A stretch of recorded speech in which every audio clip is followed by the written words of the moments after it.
नमस्ते मेरे नन्हे दोस्तों, प्रीतम क्लासेस में आपका स्वागत है। क्या तुमने कभी सोचा है कि हमारी पृथ्वी पर जीवन कैसे चलता रहता है?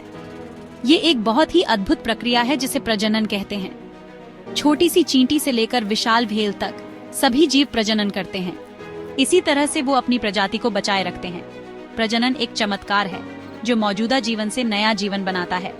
ये एक विविध और आकर्षक दुनिया है।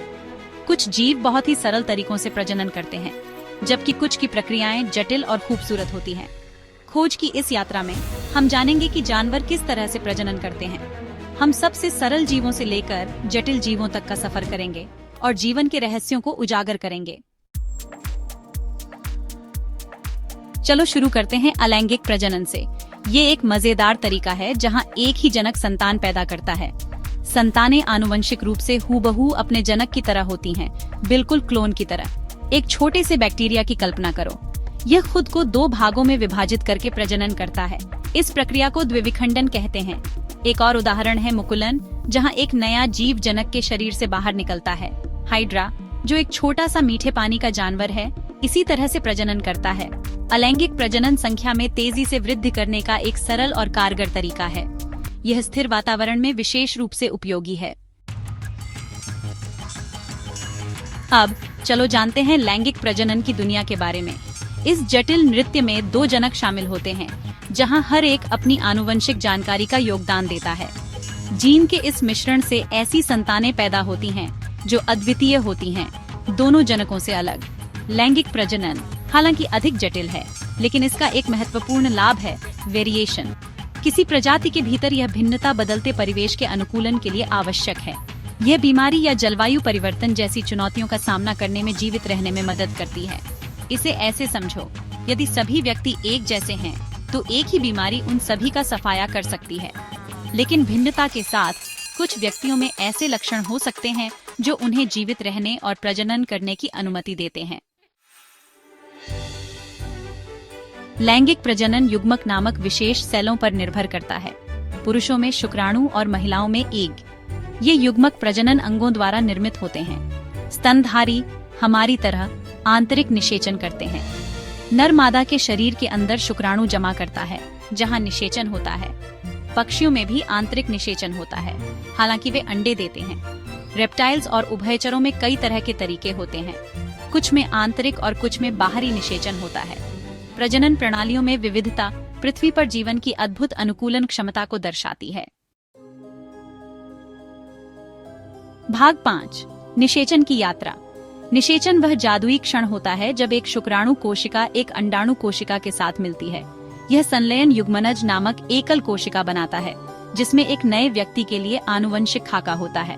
बाहरी निषेचन में, जो मछली और उभयचर जैसे जलीय जंतुओं में आम है, अंडे और शुक्राणु पानी में छोड़े जाते हैं। शुक्राणु अंडों को खोजने और निषेचित करने के लिए तैरते हैं। इस विधि के लिए एक नम वातावरण की आवश्यकता होती है।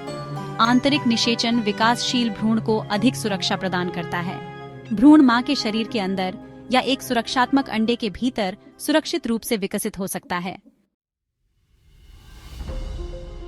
भाग 6, टेडपोल से मेंढक, कैटरपिलर से तितली। एक नए जीव का विकास वास्तव में एक उल्लेखनीय परिवर्तन हो सकता है। आइए एक मेंढक का उदाहरण लेते हैं। एक मेंढक की शुरुआत पानी में रखे अंडे के रूप में होती है। अंडे से एक टेडपोल निकलता है, एक ऐसा जीव जो गलफड़ों और पूंछ वाली मछली जैसा दिखता है। कायापलट नामक प्रक्रिया के माध्यम से टेडपोल धीरे धीरे पैर, फेफड़े विकसित करता है और अपनी पूंछ खो देता है। अंततः एक वयस्क मेंढक में बदल जाता है। तितली भी इसी तरह के नाटकीय परिवर्तन से गुजरती है, जिसे पूर्ण कायापलट के रूप में जाना जाता है। एक छोटे से अंडे से एक कैटरपिलर निकलता है, जिसका एकमात्र उद्देश्य खाना और बढ़ना है। फिर यह एक क्रिसलिस बनाता है, एक कठोर आवरण जिसके भीतर यह अपने शरीर के पूर्ण पुनर्गठन से गुजरता है। अंत में यह एक सुंदर पंखों वाली तितली के रूप में निकलती है। भाग 7, नया जीवन लाने के अलग अलग तरीके। जानवरों ने प्रजनन के लिए अलग अलग रणनीतियां विकसित की हैं।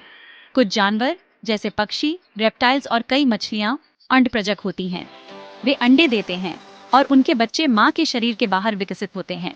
अन्य जानवर जैसे स्तनधारी, जरायुज होते हैं। वे जीवित बच्चों को जन्म देते हैं जो मां के शरीर के अंदर विकसित होते हैं। एक प्लेसेंटा के माध्यम से पोषण प्राप्त करते हैं। कुछ सांप और शार्क जैसे अंडजरायु जानवर भी होते हैं। वे अपने शरीर के अंदर अंडे रखते हैं और बच्चे अंडे से निकलते हैं और जीवित पैदा होते हैं। ये विविध रणनीतियां पृथ्वी पर जीवन की अविश्वसनीय अनुकूलन क्षमता को प्रदर्शित करती हैं। भाग 8, प्रजनन का महत्व।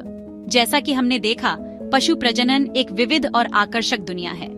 सबसे सरल से लेकर सबसे जटिल जीवों तक सभी जीवित चीजें अपनी प्रजातियों की निरंतरता सुनिश्चित करने के लिए प्रजनन करती हैं। अलैंगिक प्रजनन तेजी से जनसंख्या वृद्धि की अनुमति देता है, जबकि लैंगिक प्रजनन अनुकूलन के लिए आवश्यक आनुवंशिक भिन्नता प्रदान करता है। प्रजनन अंगों, निषेचन विधियों और विकासात्मक रणनीतियों की विविधता पृथ्वी पर जीवन की अविश्वसनीय अनुकूलन क्षमता को प्रदर्शित करती है। भाग 9, निरीक्षण करें और जानें।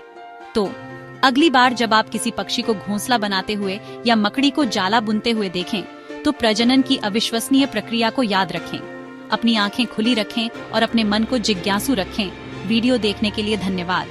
और अधिक शैक्षिक वीडियो के लिए प्रीतम क्लासेस को लाइक, सब्सक्राइब और शेयर करना न भूलें।